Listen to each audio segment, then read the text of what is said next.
So ito na yung unit mo bossing. Bali yan, charging tayo ngayon. Ang pumapasok na lang ay 1.78 amps na lang kasi papuno na po yung battery natin. 14.3 na.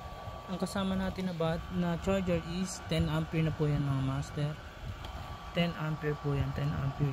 Tapos dito po yung yan, AC charging input nya. Tapos ito yung battery breaker nya.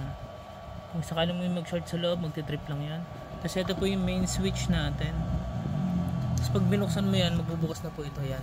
Mukha na yan yung monitor natin na PSM. Tapos dito sa side na to, ito yung 220 volts output.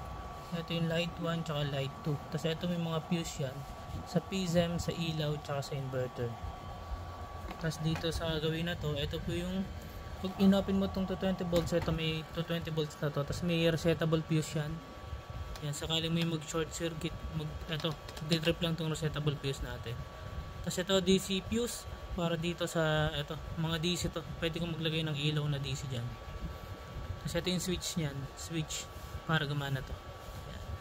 Tapos dito sa kabilang side, ito yung SCC natin, may on off din yung SCC natin. Pag in-on natin yan, yan, naka-on na. Naka-lipo 4 na rin to. Tapos ito yung solar panel input, kasama na po yung wire. Dudugtungan mo na lang sir para sa ano mo, sa solar panel. Ayan, positive negative lang naman yan. Tapos may fuse din yan sa battery at saka sa solar panel. So ayan, subukan natin. So papuno naman na yung battery.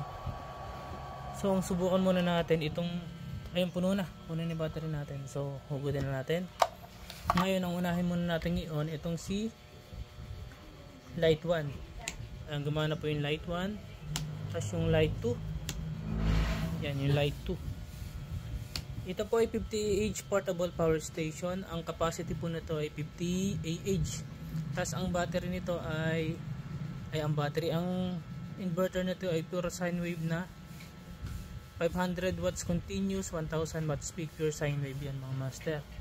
So gumagana na dito. Tapos naka auto pan yan, automatic po iikot tong pan na to pag i-minute na yung nasa loob natin. Tapos subukan natin tong 12 volts on. Ito yung switch nya. So ngayon may output na to, ito, tsaka ito. Sa cigarette port, meron na rin yan. Tapos itong sa may, ayan, quick charge yan mga bossing, 4.8 amps. On natin, ayan, nagbukas na rin yan. Pwede din siya maging voltmeter. Subukan natin i-charge yung phone. Check natin kung quick charge nga ba siya. So ayan, sinaksa ko dito. Saksa ko dito sa phone. Ayan, saksak natin. Ayan, quick charge mga bossing, quick charge. Ayan, i-charge na yan. Quick charge yan. So ano nga ba yung mga pwede dito? Pwede dito rice cooker below hanggang 350 watts pwede dito. Tapos electric drill. Ano pa ba? Electric drill. Tapos cellphone, electric fan, TV. Ayan, washing machine kaya basta hanggang 350 watts po yung continuous. So pag mag-washing machine tayo, okay, magra-rice cooker, mas maganda po naka solar panel tayo. Ang match dito na solar panel ay 200 watts po. Yan, so subukan natin yung 220 volts natin. Ang pang-testing natin dito ay itong electric drill na agad. Ayan, hindi na natin subukan sa iba kasi ito malakas na po agad to. So yung iba kaya na niya.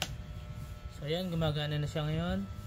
Ayan, ito yung watts nung inverter na idle tsaka yung pag-charge natin ng cellphone. Pero pag pinatay natin to, ayan, ang nag-charge sa cellphone 16 watts po yung ating cellphone charging.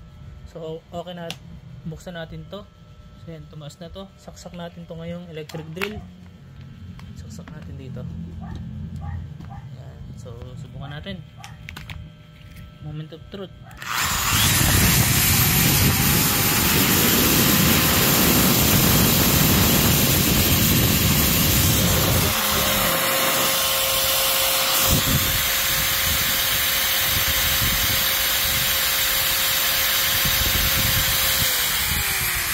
Okay na yung unit mo bossing.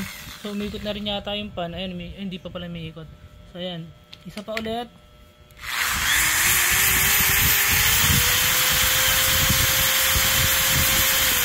Ayan, kung napansin nyo mga bossing, yung pan natin hanggang 13.2 lang, which is nominal voltage po ni LiPo 4. So ayun, nagpapatunay po na makunat po talaga yung battery natin.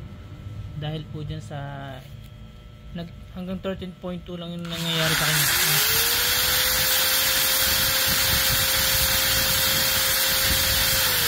261 load tapos hanggang 13.2 lang. Ayan, makunat na makunat pa yung battery natin.